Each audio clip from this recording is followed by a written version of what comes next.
এই ছবির দুজন কাহিনীকার অর্থাৎ স্ক্রিপ্ট রাইটার তারা দেখলেন তাদের নাম সিনেমার পোস্টারে নেই, যে সিনেমার তারাই কাহিনীকার।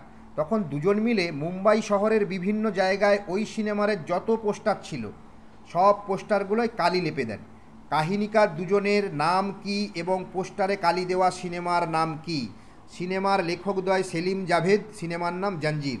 কোহিনূর ফুডস লিমিটেড, দিল্লির এই সংস্থা একদিনে 12,000 কেজি খাবার তৈরি করেন। এই খাবার বিশ্ব রেকর্ড করলো এই খাবার তৈরি করে। কোন খাবার এটি?